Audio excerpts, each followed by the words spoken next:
नमस्कार, स्वागत है आपका हमारे चैनल में। और हम आज कर रहे हैं पॉडकास्ट जहां पर हम बात करेंगे हरियाणा विधानसभा चुनावों के नतीजों के बारे में, क्योंकि जाहिर तौर पर ये जो नतीजे सामने आए हैं वो काफी ज्यादा चौंकाने वाले रहे। बीजेपी यहां पर हैट्रिक बना चुकी है, तीसरी बार बीजेपी की सरकार हरियाणा में बन चुकी है। तो वहीं कांग्रेस जो लगातार ये दावा कर रही थी कि परिणाम चाहे कुछ भी आए, क्योंकि एग्जिट पोल के आधार पर यहां पर कांग्रेस का ये कहना था कि बीजेपी तो नहीं बल्कि कांग्रेस इस बार हरियाणा में सरकार बनाने जा रही है। तो ऐसे में हमारा वो चैनल रहा जो कि बकायदा ग्राउंड लेवल पर मौजूद रहा और हमारे कई सारे पत्रकार जो हैं वो जमीनी स्तर पर जा करके हरियाणा में कवरेज करते हुए नजर आए। इस वक्त हमारे साथ मौजूद हैं अतुल सिंह। ये वो पत्रकार है जो कि हरियाणा के एक एक जगह पर जाकर के अलग अलग जिलों पे जाकर के आपने बकायदा वहां पर लोगों से बातचीत की। वहां पे कई सारे मुद्दे रहे थे जो कि कांग्रेस के हो या फिर बीजेपी को हो, जिसे कि आप उठाते हुए नजर आए। तो सबसे पहले तो आपका स्वागत है हमारे इस शो में। और अगर हम बात करें हरियाणा चुनाव के बारे में, तो तमाम जो न्यूज चैनल है वो ये दावा कर रहे थे एग्जिट पोल में कि कांग्रेस की सरकार बनेगी, बीजेपी की वापसी नहीं दिख रही है, बल्कि बीजेपी को बड़ा झटका लग रहा है। लेकिन अब तो झटका जो है वो कांग्रेस को लग गया है। तो आपने बकायदा ग्राउंड स्तर पर आप मौजूद थे, रिपोर्टिंग की आपने, कई सारे मुद्दे वहां पर नजर आए होंगे आपको। तो सबसे अहम मुद्दा क्या था जिसने कि हरियाणा में बड़ा खेला कर दिया और यहां पर कांग्रेस को झटका लगा? तो पहले तो हम बहुत समय बाद ये हरियाणा चुनाव लोकसभा के बाद हुआ, तो उसके बाद जब हम वहाँ गए तो लोगों से जब जानकारी ली तो करीबन करीबन 2 महीने हम रहे। तो हर तरीके के लोग मिले हमें, चाहे वो पिछड़ा वर्ग हो, महिलाएं हो, बुजुर्ग हो, किसान हो, युवा हो, सबसे हमने बात की, हर दिन बात की। और सुबह जाते थे, शाम को आते थे, तो दिन भर तो हम ग्राउंड पे रहते थे। तो लोगों की हमने बातें सुनी, तो उसके हिसाब से हमने अपना एग्जिट पोल भी बनाया, वो सही साबित हुआ। कई चैनल थे, क्योंकि वो बड़े बड़े चैनल तो वहाँ पे गए नहीं थे, तो ग्राउंड पे रिपोर्टिंग ऐसी उन्होंने करी नहीं, क्योंकि हम हर लोग से मिल रहे थे, चाहे वो आम आदमी हो या कोई भी किसी भी प्रकार का हो, सबसे मिले। तो सबका यही कहना था कि बीजेपी आ रही है, खुश हैं हम, क्योंकि 10 साल बीजेपी ने जो काम किए हैं वो कहीं ना कहीं कांग्रेस पे भारी पड़ रहे थे। कांग्रेस का जिस तरीके का राज था तो उस पर बहुत भारी पड़ा। तो उसी हिसाब से आज जो रिजल्ट हमको देखने को मिला तो वो कहीं ना कहीं बीजेपी के पक्ष में आया। तो उसका नतीजा ही है कि ये हमारी जो ग्राउंड रिपोर्टिंग है और जो इससे लोग प्रभावित हुए, बीजेपी के जो स्कीमें चलाई, तो जिस तरीके से नायाब सिंह सैनी को सीएम पद के लिए बैठाया, तो सीएम का जो वो पिछड़े वर्ग से आते हैं तो उनका भी जो रुतबा था तो वो कहीं ना कहीं पूरे हरियाणा में काम आया। तो आप ये कहना चाह रहे हैं कि बीजेपी ने जो दाव नायाब सिंह सैनी के चेहरे पर खेला कि पिछड़े वर्ग के एक लीडर को सीएम बनाया जाए, क्योंकि अभी अगर हाल ही का ट्रैक उनका देखें तो मुश्किल से 50 से 60 दिन का उनका कामकाज रहा। काफी ज्यादा अच्छा काम किया उन्होंने, मार्च में शपथ ग्रहण की और पूरे तरीके से उलट फेर कर दिया उन्होंने। हरियाणा की जनता में जो उनकी एक पैठ देखने को मिली, जनता ने जो उन्हें भरपूर प्यार दिया, उसकी वजह से बीजेपी वापसी करी, ये कहना गलत नहीं होगा, क्योंकि आप भी यही कहना चाह रहे हैं क्योंकि आप भी ग्राउंड पे मौजूद थे।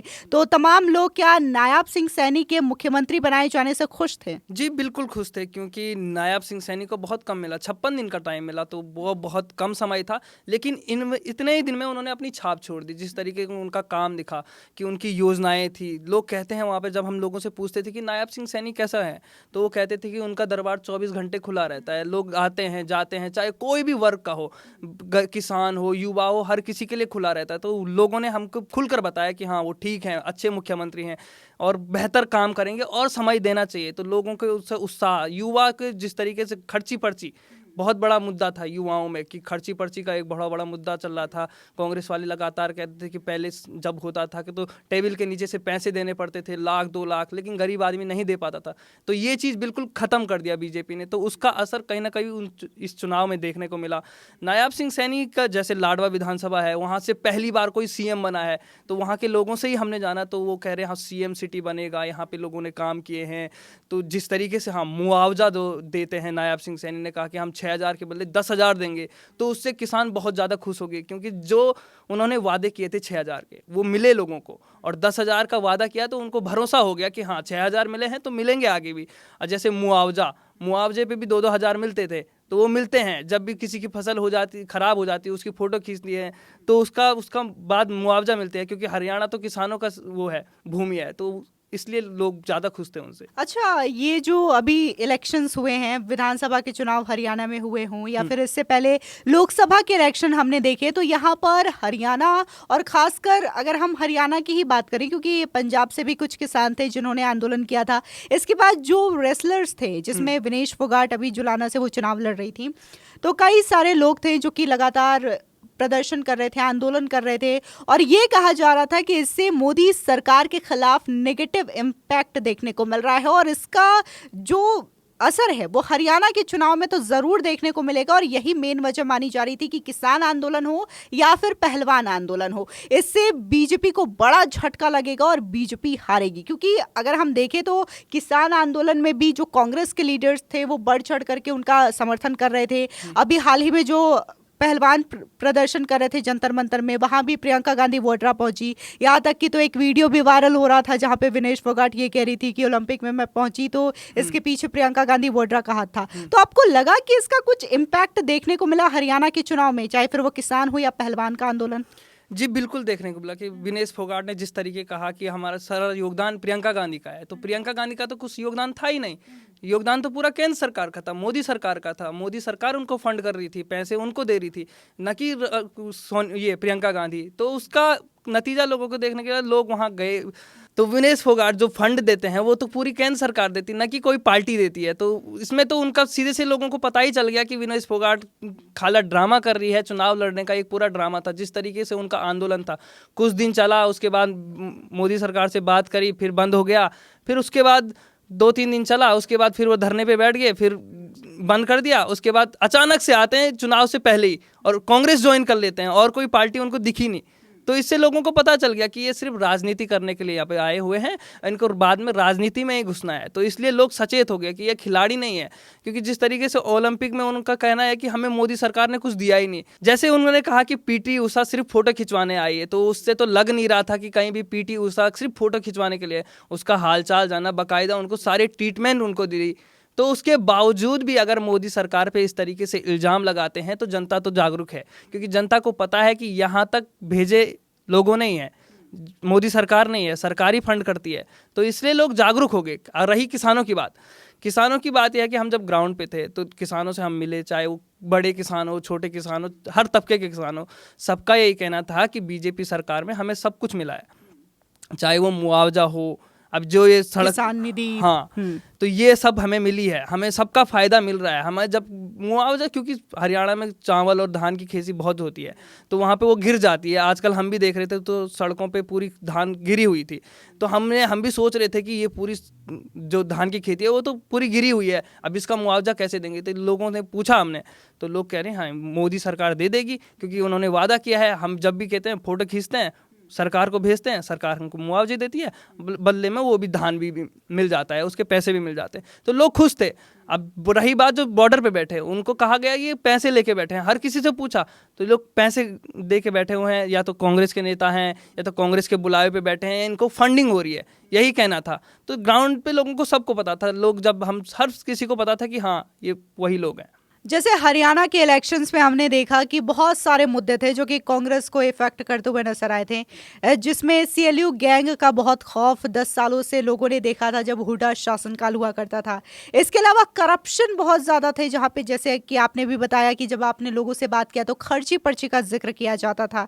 इसके अलावा ये भी कहा जा रहा था कि वहाँ पे दलाल और दामाद को ज़्यादा तवज्जो दी जाती थी। तो क्या ये चीज़ें बहुत माइनस रहा कांग्रेस के लिए और कांग्रेस को इससे खामियाजा इलेक्शंस में भुगतने पड़े और बीजेपी को इसका फायदा हुआ? जी बिल्कुल, बहुत ज़्यादा फायदा यहाँ पे हुआ, क्योंकि लोग उस समय के, हम जब वो वाले किसान थे जिनकी खेती बिक गई, जिनको बेच दिया गया, तो वो खासा नाराज़ थे। अब लोगों को, अब किसान तो यही है कि कहीं पे चाल चौकड़ी में बैठ गए तो सब बोलते हैं कि हमारी ज़मीन बिक गई, तो दूसरा भी प्रभावित होता है। तो उससे ऐसा लगा कि हाँ, लोगों की जब ज़मीनें गई तो उन्होंने बताया हमारी इतनी लाखों की ज़मीन थी, उसको हज़ारों में बेच दिया, या तो करोड़ों की होगी, लाखों में बेच दिया। तो उससे जो मेन इनका नेता था या बिजनेसमैन, उससे रिश्ता बना लेते थे ये लोग। तो जो इनका ये सीएलयू गैंग था, ये कैसे काम करता है, ये जो इनके नेता लोग हैं ये सब मिल जाते हैं बिजनेसमैनों से, बिजनेसमैन से मिल गए तो ये उनको खरीदते हैं। पहले जो किसान है उनसे कम रेट में ज़मीन खरीदती, उसके बाद बिजनेसमैन से रिश्ता, किसी ना किसी, अगर किसी का भाई है, बहन है, किसी की शादी करवा ली तो उनसे रिश्ता जुड़ गया और वो रिश्तेदार बन गए, तो उससे ज़्यादा भाव में उनको बेच दिया, यहाँ से तो कम भाव में, और उसको कौड़ियों के भाव खरीदी, उसके बाद करोड़ों में बेच दी। तो ये धंधा चलता रहा, लोगों को पता चला कि ये इनकी सरकार में ये बहुत कांड होता है। तो जैसे दामाद को, बहुत बड़ा यहाँ पे फैक्टर यही है कि दामाद को, रॉबर्ट वाड्रा को सबसे ज़्यादा ज़मीनें वहाँ की बेची गई। अगर किसी को पूछा जाए कि हरियाणा की सबसे ज़्यादा ज़मीनें किसके पास हैं, तो ये हुड्डा का ही, उसी का नाम लेंगे, रॉबर्ट वाड्रा का, क्योंकि हुड्डा सरकार में सबसे ज़्यादा ज़मीनें उन्हीं को दी गई, वो भी कौड़ियों के भाव बेची गई उनको। और इसमें सबसे बड़ा हाथ इन्हीं का था, मंत्रियों का सबसे बड़ा हाथ था। और सबसे बड़ी बात ये है कि जो किसानों की ज़मीन पर हस्ताक्षर वो करते थे, ये सबसे पहले हुड्डा जी का ही होता था, उसके बाद ही बेची जाती थी। तो इसमें सबसे बड़ा लोग सचेत हो गए थे। हमने लोगों से बात की तो लोग कहते हैं हाँ, हमारी ये ज़मीनें अगर बिकी हैं तो ये हुड्डा सरकार में ही बिकी है और हम इनको वोट नहीं देंगे, क्योंकि हमारी ज़मीनों पे इन्होंने कब्जा किया हुआ है। और लोग खासा नाराज़ है, क्योंकि ज़मीन का ही मामला है वहाँ हरियाणा में। तो वहाँ खेती के लिए सबसे ज़्यादा जाना जाता है, तो वहाँ की ज़मीनों के तो परफेक्ट है। अब जैसे कि अगर खर्ची पर्ची की बात करें तो बीजेपी यहाँ पे कह रही है कि हम मेरिट के आधार पे नौकरी देते हैं, यानी कि जो कैपेबल है, जो जिसके पास अच्छी डिग्री है, जिसके पास काबिलियत है, हम उन्हें नौकरी देते हैं। लेकिन कांग्रेस क्या करती थी कि वो खर्ची पर्ची के मॉडल में उन लोगों को नौकरी देती थी जो उनके करीबी हो, उनके रिश्तेदार हो या फिर उनके कार्यकर्ता हो। क्या वाकई में ये चीज़ें आपने भी नोटिस की हरियाणा? जी बिल्कुल, हम जब भी आम लोगों से पूछते थे तो हर कोई कहता था हम गरीब आदमी हैं, हम पढ़े लिखे हैं, हमें तो कोई नौकरी नहीं है, हम क्या पढ़े लिखे होने के बावजूद भी ऐसे पत्थर तोड़े या कुछ भी काम कर रहे हैं गांव में या किसानी में ही लगे हुए हैं। तो लोगों का कहना था कि हम कहाँ जाएंगे। तो सबसे बड़ी बात है कि गरीब आदमी दबता जा रहा था, और जो ये देते थे ये अपने रिश्तेदारों को देते थे नौकरियाँ, और किसी को नौकरियाँ नहीं मिलती थी। या तो इनके नेता के कहना है कि हम सबसे पहले अपना घर भरेंगे, रिश्तेदारों का भरेंगे, जो बचा कुचा वो जनता जी, का। आप उनकी बात कर रहे हैं, शमशेर सिंह हाँ। होगी, उनका बयान भी काफी ज्यादा सोशल मीडिया पे वायरल हुआ था। तो वैसे ही ये इनका, जब ये चुनाव में ऐसा कह सकते हैं तो पीठ पीछे क्या करेंगे, जब किसी को दिखता ही नहीं, जब ये सरकार में होते हैं, इनमें बयानबाजी तो होती नहीं। लेकिन अब बयानबाजी खुद ऐसे कर रहे हैं, अब कहते हैं देखो, आप ही कह लो कि 50 वोट दे दीजिए, एक सरकारी नौकरी पा लीजिए। तो ऐसे में मतलब सरकार नौकरी बेच रहे थे वोट हाँ। के बदले में वो। तो वोट के बदले में अब ऐसे में कौन आदमी लगेगा, वोट देगा तो वही लगेगा, या तो कोई उनका रिश्तेदार ही लगेगा, छोटा आदमी तो लगेगा नहीं। छोटे आदमी को कौन जानता, उसके बाद चुनाव जीतने के बाद छोटे आदमी को कोई पूछता भी नहीं है, यहाँ तक कि कार्यकर्ता को ही नहीं पूछता आदमी। तो वहाँ तक तो आम आदमी तक तो जा ही नहीं सकते हैं, या मंत्री का बेटा लगेगा या कोई नेता होगा छुटपुइया, उसको उसका ही नेता लगेगा। मतलब सीधे तौर से जो कांग्रेस के लीडर्स थे ओवर कॉन्फिडेंट हो गए थे, उनको लगा कि भैया 10 साल तो बीजेपी शासन कर लिया, अब हमारी बारी है, तो सरकार बनने से पहले, वोट होने से पहले, रिजल्ट आने से पहले हम नौकरियां बांट देते हैं कि मान लो 200 अगर वोट आ रहे हैं तो हम आपको 50 नौकरी दे देंगे, और खुले मंच से ऐलान करने लगे, जिसका खामियाजा उन्हें भुगतना पड़ा और जनता ने जवाब दे दिया। ऐसा होता ना, जब फ्री में बंट रही होगी थी तो हर कोई जाने लग जाता है। जैसे अब हमें भी कोई फ्री में बोले तो हम भी बोलेंगे यार एक चक्कर तो, हमें भी एक चक्कर तो लगेगा कि हाँ हम ठीक है नहीं लेते हैं, लेकिन पीठ पीछे ऐसा लगेगा कि हम भी चले जाते हैं, हमें भी मिल जाए। तो वैसे ही ऐसे लालच देने की काम कर रहा था। लेकिन लोग समझ गए, जिस तरीके से इन्होंने वहाँ किया, हिमाचल में किया, कर्नाटक में किया, वहाँ सरकार बनी, लेकिन दूसरे दिन जब लाइनें लगी हमें दो, हमारा जो हमने हक है वो मांगने गए, तो उससे सबके दरवाजे बंद हो गए, इनके दफ्तर सारे कुंडियां लग गई। उसके बाद लंबी 2-3 दिन तक लाइनें थी। 8,500 रुपए वाला जो महिलाएं पर्ची लेके भी खड़ी थी कांग्रेस कार्यालय के बाहर। हाँ, तो आम लोगों को पता चल गया था ये सिर्फ बहका रहे हैं, इनको सिर्फ वोट लेना है हमसे और हमारे लिए कुछ काम नहीं करना है। तो इसीलिए लोग जान गए कि इन्होंने जो खर्ची पर्ची वाला सिस्टम है वही लाना है, हमारे बच्चे लगने नहीं है, तो इसीलिए लोगों ने नकार दिया सीधे सीधे।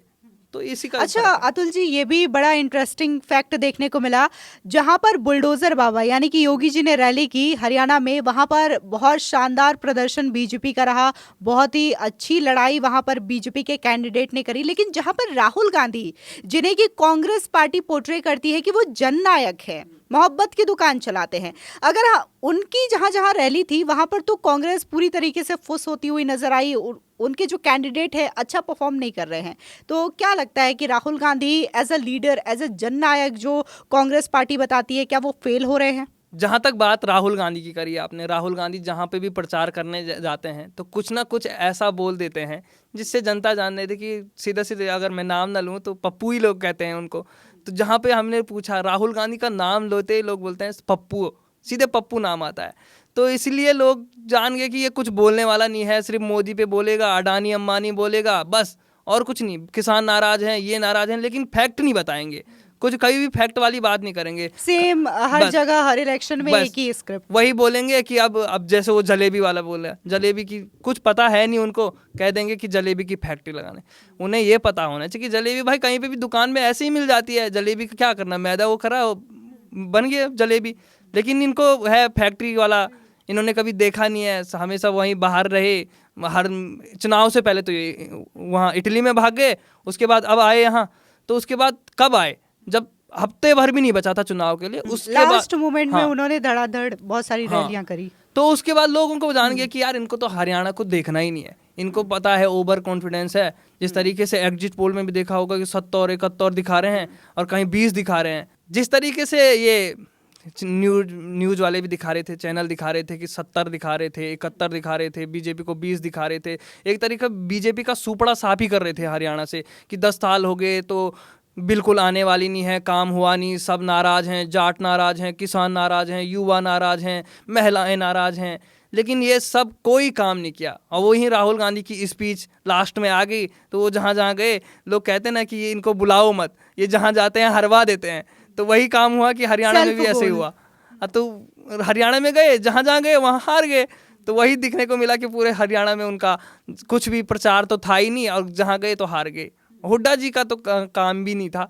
अच्छा, बीजेपी के बहुत सारे लीडर्स ये कहते हैं कि राहुल गांधी जो है हमारे लिए स्टार प्रचारक का काम कर देते हैं, मतलब हमारा जो आधा काम है राहुल गांधी अपनी स्पीच और अपनी रैली में ही कर देते हैं, और इसका प्लस पॉइंट बीजेपी को हो जाता है। हाँ बिल्कुल हो जाता है। बीजेपी वाले अपने प्रचार में ही कहते हैं कि राहुल गांधी को एक बार बुलाओ। हर कोई अगर बीजेपी का लीडर पूछो कि एक बार राहुल गांधी को रैली नहीं कर रहे हैं, अरे उनको बोलते हैं कि हमारे गांव में बुलाओ उनको, कम से कम हम वोट तो कट जाएंगे। जो जनता सुनती है, जनता को लगता है यार राजनेता कौन होता है जो जनता की बात सुने, जनता को समझे, जनता के बीच जाए, उनके काम को देखे कि क्या कमी है पूरे गाँव में, हमारे कस्बे में, तो उसको देखकर लोग काम करना चाहते हैं। लेकिन राहुल गांधी कहाँ है? राहुल गांधी आते हैं, गाड़ी से आए, देखा लोग 4 लोग आए, उनको भी तमीज से देखना नहीं है, मंच पे आए, पूरा भरा हुआ, हाथ खड़े किए और बस हो गया। लेकिन जनता के बीच असली नेता वही होता है जो जनता के बीच जाता है, रात को जाए, दिन में जाए, उनके लिए दरवाजे खुले हैं, हमेशा ग्राउंड पे रहे। वैसे नेता तो राहुल गांधी है नहीं। तो लोगों को पता है कि ये खाली खाली युवा करते हैं, युवाओं की सोचनी है नहीं, तो इसी का कारण था। अच्छा, आपने कौन कौन सी सीट कवर की जहां पर बीजेपी को अच्छा रिस्पॉन्स मिलता हुआ दिखाई दे रहा है? जैसे हम गए थे, कैथल गए थे, कुरुक्षेत्र गए थे, अंबाला कैंट गए थे, और बहुत ऐसी सीटें हैं जिस पे हम गए थे। सोनीपत गए थे, रोहतक गए थे, और पानीपत गए थे, कैथल गए थे, अच्छा, पलवल गए थे। सोनीपत में क्या देखने को मिला? क्योंकि सोनीपत को कहा जाता है कि कांग्रेस का गढ़ है, लेकिन रिजल्ट तो जस्ट अपोजिट दिख रहा है, वहां पर बीजेपी काफी अच्छा प्रदर्शन कर रही है। कहीं ना कहीं उनका गुटबाजी थी, जहाँ ये सैलजा का गुट अलग था, सुरजेवाला का गुट अलग था, और ये हुड्डा जी का गुट था। 3 गुट तो अलग हो गए, सबके अलग अलग वोटर बढ़ गए थे। और रही बात हुड्डा जी की, तो हुड्डा जी के से कई लोग नाराज भी थे क्योंकि काम तो कुछ हुआ नहीं था, तो इसलिए जाट जो है वो बढ़ चुके थे। और रही बात रोहतक की, तो रोहतक में उन्होंने काम भी उतना किया नहीं। लोग भले लोग कहते हैं कि उन्होंने पूरे हरियाणा को देखा नहीं, सिर्फ रोहतक देखा और अपने चहितों को देखा, मतलब जाट बेल्ट को ही देखा। तो लोग इससे बहुत खासा नाराज थे। और रोहतक में ये लगा लो कि वो मिनिमम अभी 5, या अभी देख रहे थे हम 5 वोट से ही ज़्यादा हैं, वो भी अब खिसकने वाली है। लास्ट राउंड की वोटिंग बची हुई है, तो वो भी खिसकने वाली है। जो इनका गढ़ है वहीं पे नहीं जीत रहे हैं, वहीं तो पे शिकस्त कांग्रेस को मिल रही है।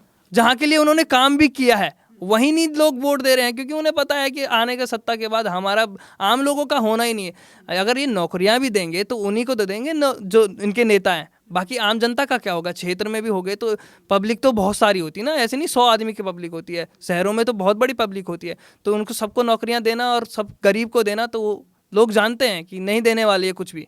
तो इसका असर देखने को मिला इस चुनाव में।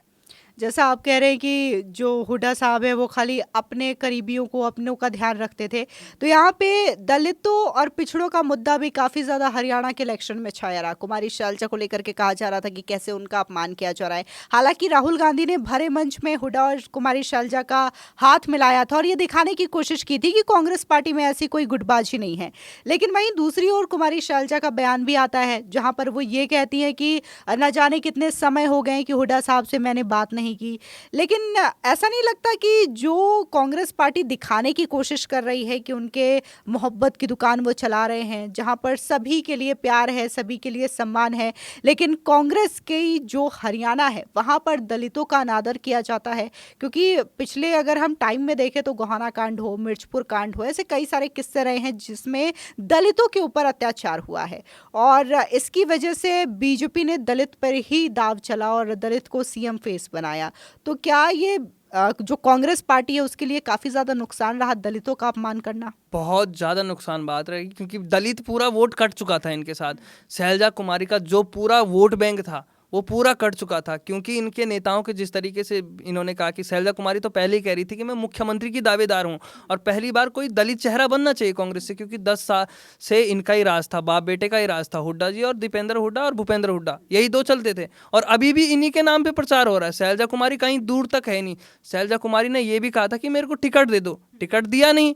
उसके बाद शैलजा ने कट गई शैलजा। उसके बाद इन्हीं के नेता, हुड्डा जी के जो नेता हैं वो छोटे प्रचारक, उन्हीं के कार्यकर्ता उनको गालियां देने लगे। तो इनसे समझ आ जा सकता है कि दलितों के कितने एक महिला नेत्री को लेकर के बहुत सारी भद्दी टिप्पणियों का इस्तेमाल हुड्डा के जो समर्थक है वो कर रहे थे। इसका वीडियो भी सोशल मीडिया पे काफी वायरल हुआ था। लेकिन यहाँ पर जो प्रियंका गांधी वड्रा है, कहेंगी लड़की हूँ, लड़ सकती हूँ, एक शब्द भी उन्होंने इस पूरे मामले को लेकर के नहीं बोला। वो प्रियंका गांधी तो गई कब? अभी तो गई लास्ट में देखने का। सिर्फ प्रचार में थोड़ा चले जाते हैं कि हमने भी चुनाव कवर किया है, हम भी गए थे, हम भी झंडा हिलाया था, तो इसके लिए गए थे। बाकी तो कहीं चुनाव में, पूरे चुनाव में दिखी नहीं। लड़की हूँ, लड़ सकती हूँ, तो वहाँ पे इतनी गालियाँ दी गई, उसके बाद भी उसको देखा नहीं, कभी उनसे बात नहीं करी। अब वहीं शैलजा खुद ही कह रही है कि हुड्डा जी ने मेरे से बात नहीं करी, आला कमान देखेगा। आला कमान तो कुछ देख ही नहीं रहा। आला कमान आया और लास्ट में हाथ मिला के चला गया। सिर्फ किसके लिए? दलितों की वोट मिल जाए हमें, क्योंकि उन्हें भी बीच में लग गया था कि दलित पूरे नाराज हैं। हम भी जब दलितों से पूछ रहे थे, दलित ने भी पूछ रहे थे कि हमारे साथ बहुत बुरा व्यवहार किया इन्होंने। जैसे गोहाना कांड हो गया, मिर्चपुर कांड, लोग भूले नहीं है। एक कुत्ता भौंकने पर सिर्फ एक दलित के परिवार को मार दिया गया, उस पर उसके घर जला दिए गए। तो इसमें लोग समझ सकते हैं कि एक कुत्ता भौंक सकता है। अगर हमने कुछ बोल दिया इनके खिलाफ, अगर हमने किसी कह दिया कि हमें नौकरी चाहिए, अगर हमने बोल दिया कि हम इनके पास चले गए, इनके साथ बैठ भी गए, तो ये तो बाद में हमारे साथ वैसे ही व्यवहार करेंगे सत्ता में आने के बाद। अभी तो क्या है, वोट बैंक के लिए मांग लेंगे, हाथ जोड़ लेंगे, क्योंकि नेता आते ही हैं वोट बैंक में हाथ जोड़ने के लिए। तो लोगों को पता है कि भाई बाद में तो ये देखने वाले हमको हैं ही नहीं। तो इसका असर सबको देखने को मिला कि पूरे चुनाव में कहीं भी नहीं था। दलितों ने भी महापंचायत की थी जिसमें ऐलान कर दिया था कि चाहे कुछ भी हो जाए कांग्रेस को वोट नहीं देंगे, क्योंकि जिस तरीके से भद्दी टिप्पणियां कुमारी शैलजा के खिलाफ इस्तेमाल किया जा रहा था, तो उनका भी यही कहना था कि अभी सत्ता नहीं है, सरकार नहीं है, तब उनके समर्थक इस तरीके का व्यवहार कर रहे हैं। सोचो कल को अगर सरकार बन गई कांग्रेस की, तब ये न जाने क्या करेंगे हमारे साथ। तो उन्होंने भी पूरी तरीके से समर्थन कर दिया था कि बीजेपी को ही वोट देंगे। बिल्कुल कर दिया था, क्योंकि उन्हें पता है आने वाले 5 साल अगर सरकार आती है तो 5 साल रहेगी। अब 5 साल हम कैसे रहेंगे वो हम ही को पता है। सरकार तो कुछ देखने वाली नहीं है। सरकार अपना देखेगी चंडीगढ़ में और कहीं जाने वाली नहीं है। सरकार देखेगी अपना क्षेत्र में, देखेगी, बात खत्म। और आम लोगों की, जैसे राहुल गांधी वहाँ गए थे, अमेरिका गए थे, उनका बयान था आरक्षण खत्म करने वाला। तो वो लोग कहे कि अरे हमारा पिछड़ों का जो हक है वो छीन लोगे, जो हमें आरक्षण मिलता है, जो बचा कुचा है उसको भी छीन लोगे, तो हमारे पास बचा क्या है? बाद में तुम आओगे, हमें पीटोगे, हमारे घर जलाओगे, बस यही चलेगा पूरे चुनाव में। उसके बाद तो हमारा 5 साल कोई हमको देखेगा नहीं। आज हम तो हाथ जोड़ देंगे। ये तो लोग जानते हैं कि आरक्षण खत्म हो जाएगा, हमारा हक छीन जाएगा, तो उसका असर देखने को यहाँ पे बड़ी हैरान करने वाली बात है कि पूरी की पूरी कांग्रेस पार्टी, इंडिया अलायंस, इस नाम को लेकर के चुनाव लड़ रही थी लोकसभा का। संविधान की कॉपी हाथ में लेकर के और कह रही थी कि अगर बीजेपी आएगी तो आरक्षण खत्म कर देगी। लेकिन खुद राहुल गांधी जाकर के विदेश में इंग्लिश में कहते हैं कि अगर कांग्रेस की सरकार बनती है तो आरक्षण खत्म करने पर विचार कर सकते हैं।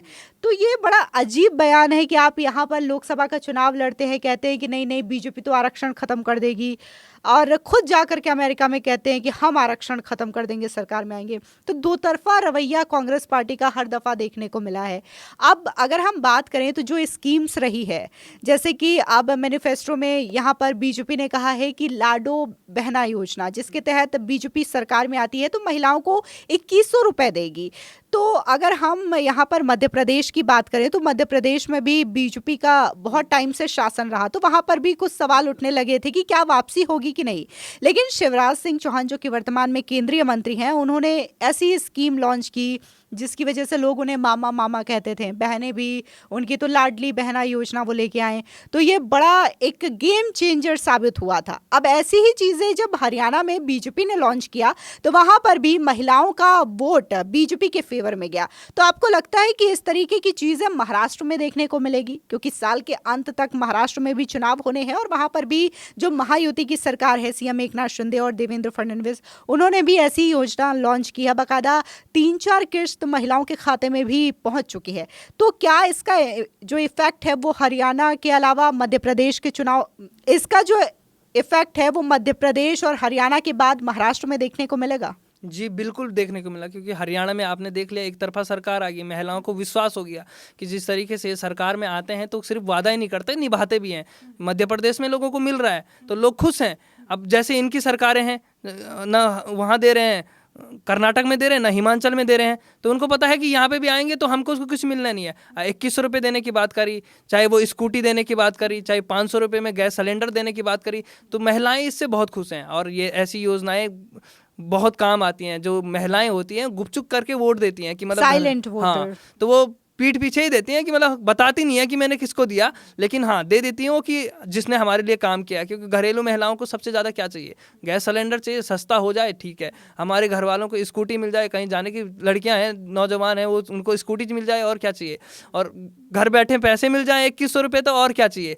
उसमें से अपना खर्चा निकल जाता है, जो बचा कुचा रहता है, पति तो उतने देते नहीं है, लेकिन जो मिल जाता है उसको रख देते हैं। तो उसी का नतीजा अब हमें महाराष्ट्र में भी देखने को, वहाँ पे भी स्कीम लॉन्च कर दी है, उसका भी असर देखने को मिलेगा। महिलाएं बहुत खुश हैं इन योजनाओं से, तो और भी स्कीमें लॉन्च करेगी महाराष्ट्र में भी, मुझे लगता है आने वाले समय, क्योंकि मास्टर स्ट्रोक यही इसी महिलाएं हैं जो चुनाव को इस असर डालेगी बस। तो जैसा कि आज के हमने पॉडकास्ट में बहुत सारे मुद्दों को लेकर के चर्चा की, और मुझे लगता है कि हमारे दर्शकों को भी ये जो एपिसोड है वो पसंद आया होगा, क्योंकि एक एक जो माइनर डिटेल्स है हरियाणा विधानसभा चुनाव को लेकर के, उस पे हमने विस्तार से चर्चा की है। खैर, इस पे आपकी जो भी राय हो हमारे कमेंट सेक्शन में ज़रूर बताएं। धन्यवाद।